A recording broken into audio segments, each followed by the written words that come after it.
പ്രിയപ്പെട്ട പ്രവാസി സുഹൃത്തുക്കളെ, നമ്മുടെ ജോലി സ്ഥലത്തെ ടാർഗറ്റുകൾ, നാട്ടിലേക്ക് അയക്കേണ്ട പണം, മക്കളുടെ വിദ്യാഭ്യാസത്തിന്റെ ചെലവ്, മാതാപിതാക്കളുടെ അസുഖം, റൂമിലെ പ്രശ്നങ്ങൾ, നമ്മുടെ ജീവിതം ഇന്ന് സ്ട്രെസ് അഥവാ മാനസിക പിരിമുറുക്കം എന്ന വാക്കുകൊണ്ട് നിറഞ്ഞിരിക്കുകയാണ്. ഈ സ്ട്രെസ് എന്ന് കേൾക്കുമ്പോൾ നമുക്ക് ഓർമ്മ വരുന്നത് നെഗറ്റീവ് കാര്യങ്ങളെയാണ്. ടെൻഷൻ, തലവേദന, ഉറക്കമില്ലായ്മ. എന്നാൽ ഞാനൊന്ന് ചോദിക്കട്ടെ, എല്ലാ സ്ട്രെസ്സും ചീത്തയാണോ?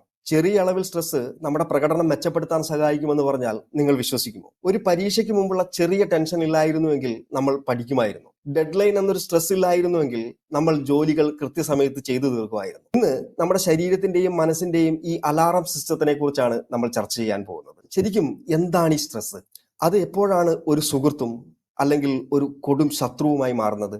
ഈ ശത്രുവിനെ എങ്ങനെ നമുക്ക് മെരുക്കാം? സ്ട്രെസ് യഥാർത്ഥത്തിൽ നമ്മുടെ അതിജീവനത്തിനുള്ള ഒരു മാർഗമാണ്. നമ്മുടെ പൂർവികർ കാട്ടിൽ താമസിച്ചിരുന്ന കാലം ഒന്ന് ഓർത്തു നോക്കൂ.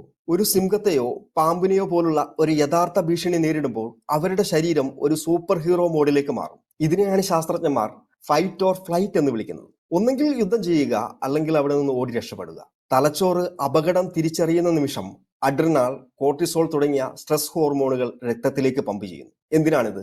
അങ്ങനെ നമ്മുടെ ഹൃദയമിടിപ്പ് കൂട്ടി പേശികളിലേക്ക് കൂടുതൽ ഓക്സിജനും രക്തവും എത്തിച്ച് നിങ്ങളെ ഓടാനും പോരാടാനും തയ്യാറെടുക്കും. രണ്ടാമതായിട്ട് ശ്വാസം വേഗത്തിലാക്കി കൂടുതൽ ഓക്സിജൻ എത്തിക്കുന്നു. രക്തത്തിലെ പഞ്ചസാരയുടെ അളവ് കൂട്ടി കൂടുതൽ ഊർജ്ജം നൽകുന്നു. നമ്മുടെ ദഹന പ്രക്രിയയും രോഗപ്രതിരോധ ശേഷി തുടങ്ങിയ കാര്യങ്ങൾ താൽക്കാലികമായി നിർത്തി ഊർജം അതിജീവനത്തിന് മാത്രമായി കേന്ദ്രീകരിക്കുന്നു. ഈ മാറ്റങ്ങളെല്ലാം ആ ഭീഷണിയെ നേരിടാനോ അല്ലെങ്കിൽ അതിൽ നിന്ന് ഓടി രക്ഷപ്പെടാനോ നമ്മളെ സഹായിക്കുന്നു. അതായത് സ്ട്രെസ് എന്നത് നമ്മുടെ ശരീരത്തിന്റെ ഒരു എമർജൻസി പവർ മോഡാണ്. ഇനി നമ്മൾ മനസ്സിലാക്കേണ്ട ഒരു പ്രധാനപ്പെട്ട കാര്യമുണ്ട്. എല്ലാ സ്ട്രെസ്സും ഒരേപോലെയല്ല. പ്രധാനമായിട്ടും രണ്ട് തരത്തിലുള്ള സ്ട്രെസ് ഉണ്ട്.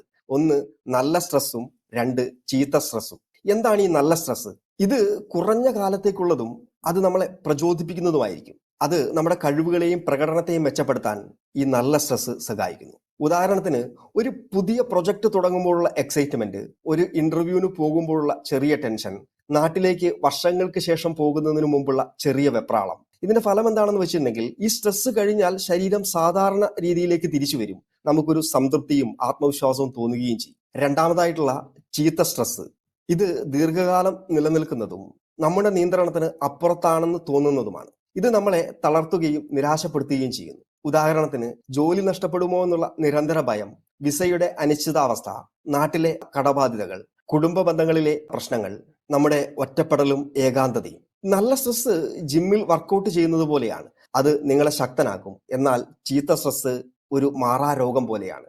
അത് നിങ്ങളെ ദുർബലനാക്കും. ഇനി സിംഹം പോയി കഴിഞ്ഞാലും നമ്മുടെ ശരീരം ആ ഫൈറ്റ് ഓർ ഫ്ലൈറ്റ് മോഡിൽ തന്നെ മണിക്കൂറുകളോളം, ദിവസങ്ങളോളം അല്ലെങ്കിൽ മാസങ്ങളോളം തുടർന്നാൽ എങ്ങനെയുണ്ടാകും? അതാണ് വിട്ടുമാറാത്ത സ്ട്രെസ്, ക്രോണിക് സ്ട്രെസ്. നമ്മുടെ ശരീരം നിർത്താതെ പ്രവർത്തിക്കുന്ന ഒരു എഞ്ചിൻ പോലെ പ്രവർത്തിക്കുകയും കാലക്രമേണ ആ എഞ്ചിൻ തകരാറിലാകുകയും ചെയ്യും. വിട്ടുമാറാത്ത സ്ട്രെസ് നമ്മുടെ ആരോഗ്യത്തെ ഗുരുതരമായി ബാധിക്കും. ഉയർന്ന രക്തസമ്മർദ്ദം, ഹൃദയാഘാതം, പക്ഷാഘാതം എന്നിവയ്ക്കുള്ള സാധ്യത 10 മടങ്ങ് വർദ്ധിപ്പിക്കുന്നു. സ്ട്രെസ് ഹോർമോണായ കോർട്ടിസോളിന്റെ ഉയർന്ന അളവ് രോഗപ്രതിരോധ ശേഷിയെ ദുർബലമാക്കുന്നു. ഇത് നിങ്ങളെ പെട്ടെന്ന് അസുഖങ്ങൾ വരുത്തുന്ന ഒരാളാക്കി മാറ്റും. ദഹന വ്യവസ്ഥ, അൾസർ, നെഞ്ചെരിച്ചിൽ, ഗ്യാസ്, ദഹനക്കേട് തുടങ്ങിയ പ്രശ്നങ്ങൾക്കും ഇത് കാരണമാണ്. അതേപോലെ വിഷാദം, ഉത്കണ്ഠ, ഓർമ്മക്കുറവ്, ചെറിയ കാര്യങ്ങൾക്ക് പോലും പൊട്ടിത്തെറിക്കുന്ന സ്വഭാവം എന്നിവയിലേക്ക് നിങ്ങളെ നയിക്കും. മറ്റൊരു പ്രധാനപ്പെട്ട കാരണമാണ് ഉറക്കമില്ലായ്മ. നമുക്കുണ്ടാവുന്ന ഉറക്കമില്ലായ്മയുടെ ഏറ്റവും വലിയ പ്രധാനപ്പെട്ട കാരണം സ്ട്രെസ്സാണ്. സ്ട്രെസ് ഉള്ളപ്പോൾ ഉറങ്ങാൻ പറ്റില്ല. ഉറക്കമില്ലായ്മ സ്ട്രെസ് കൂട്ടും. ചുരുക്കത്തിൽ, വിട്ടുമാറാത്ത സ്ട്രെസ് നിങ്ങളുടെ ശരീരത്തെയും മനസ്സിനെയും സാവധാനം കൊല്ലുകയാണ്. പ്രവാസികൾക്കിടയിൽ വർദ്ധിച്ചു വരുന്ന ഹൃദയാഘാതങ്ങൾക്കും ആത്മഹത്യകൾക്കും പിന്നിലെ പ്രധാന വില്ലന്മാരിൽ ഒരാൾ ഈ ക്രോണിക് സ്ട്രെസ് ആണ്. അപ്പോൾ ഈ നിശബ്ദ കൊലയാളിയെ നമ്മൾക്ക് എങ്ങനെ നേരിടാം? സ്ട്രെസ്സിനെ നമുക്ക് പൂർണ്ണമായിട്ട് ഒഴിവാക്കാൻ കഴിയില്ല. കാരണം ജീവിതം പ്രശ്നങ്ങൾ നിറഞ്ഞതാണ്, പ്രത്യേകിച്ച് പ്രവാസികളുടേത്. എന്നാൽ അതിനെ എങ്ങനെ കൈകാര്യം ചെയ്യണമെന്ന് പഠിക്കുകയാണ് വേണ്ടത്. സ്ട്രെസ് ഒരു തീ പോലെയാണ്.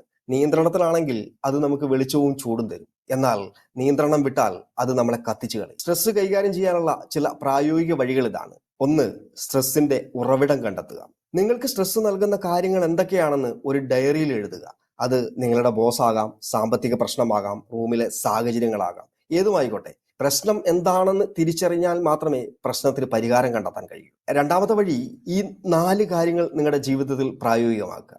ഒന്ന് അവോയ്ഡ് അഥവാ ഒഴിവാക്കുക. 2 ആൾട്ടർ അഥവാ മാറ്റം വരുത്തുക. 3 അഡാപ്റ്റ് അഥവാ പൊരുത്തപ്പെടുക. 4 അക്സെപ്റ്റ് അഥവാ അംഗീകരിക്കുക. ഈ അവോയ്ഡ് ചെയ്യുക എന്ന് വെച്ചിട്ടുണ്ടെങ്കിൽ നിങ്ങളുടെ സ്ട്രെസ് നൽകുന്ന ചില സാഹചര്യങ്ങൾ ഒഴിവാക്കാൻ പറ്റുമെങ്കിൽ അത് ഒഴിവാക്കുക. ഈ നെഗറ്റീവ് പറയുന്ന സുഹൃത്തുക്കളിൽ നിന്ന് അകന്നു നിൽക്കുക. ഈ ട്രാഫിക് ബ്ലോക്ക് പ്രശ്നമാണെങ്കിൽ കുറച്ചുകൂടി നേരത്തെ ഇറങ്ങുക. രണ്ടാമതായിട്ടുള്ള ആൾട്ടർ, ഈ സാഹചര്യത്തെ മാറ്റാൻ ശ്രമിക്കുക. റൂംമേറ്റിന്റെ ബഹളം പ്രശ്നമാണെങ്കിൽ അയാളോട് തുറന്ന് സംസാരിച്ച് ആ പ്രശ്നത്തിന് പരിഹാരം കണ്ടെത്തുക. മൂന്നാമതായിട്ടുള്ള അഡാപ്റ്റ്, ചില സാഹചര്യങ്ങൾ നമുക്ക് മാറ്റാൻ കഴിയില്ല. ഉദാഹരണത്തിന് ബോസിന്റെ സ്വഭാവം. അത്തരം സാഹചര്യങ്ങളോട് നമ്മുടെ കാഴ്ചപ്പാട് മാറ്റുക. അതായത് അദ്ദേഹത്തിന്റെ പെരുമാറ്റം എന്റെ സന്തോഷം കെടുത്താൻ ഞാൻ അനുവദിക്കില്ല എന്ന് തീരുമാനിക്കുക.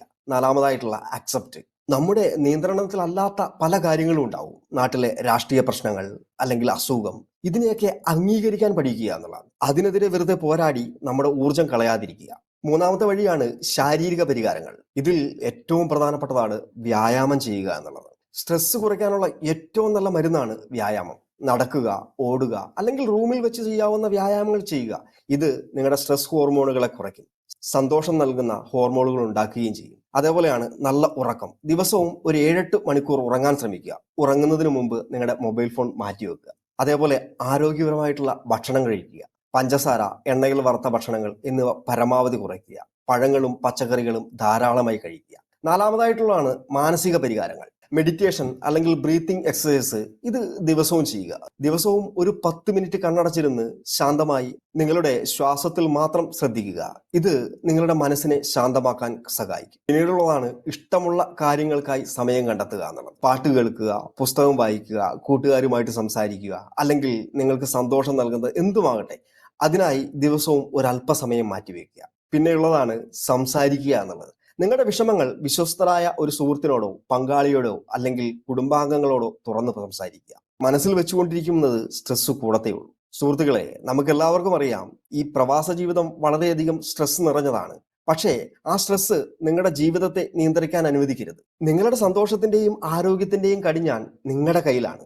ഓർക്കുക, നിങ്ങൾക്ക് മാറ്റാൻ കഴിയുന്ന കാര്യങ്ങളെക്കുറിച്ചും മാത്രം നിങ്ങൾ ഓർത്ത് വിഷമിക്കുക. നിങ്ങൾക്ക് മാറ്റാൻ കഴിയാത്തവയെ അതിന്റെ വഴിക്ക് വിടുക. നിങ്ങളുടെ ശാരീരികവും മാനസികവുമായ ആരോഗ്യമാണ് നിങ്ങളുടെ ഏറ്റവും വലിയ സമ്പാദ്യം. അത് സംരക്ഷിക്കപ്പെടേണ്ടത് നിങ്ങളുടെ മാത്രം ഉത്തരവാദിത്തമാണ്. നിങ്ങൾക്ക് ഏറ്റവും കൂടുതൽ സ്ട്രെസ് നൽകുന്ന ഒരു കാര്യം എന്താണെന്ന് താഴെ ഒന്ന് കമന്റ് ചെയ്യാമോ? ഈ വീഡിയോ നിങ്ങൾക്ക് ഇഷ്ടപ്പെട്ടു എന്നുണ്ടെങ്കിൽ നിങ്ങളുടെ പ്രവാസി സുഹൃത്തുക്കൾക്ക് ഇത് ഷെയർ ചെയ്ത് കൊടുക്കുക. അതോടൊപ്പം തന്നെ ഈ വീഡിയോ ലൈക്ക് ചെയ്യുക.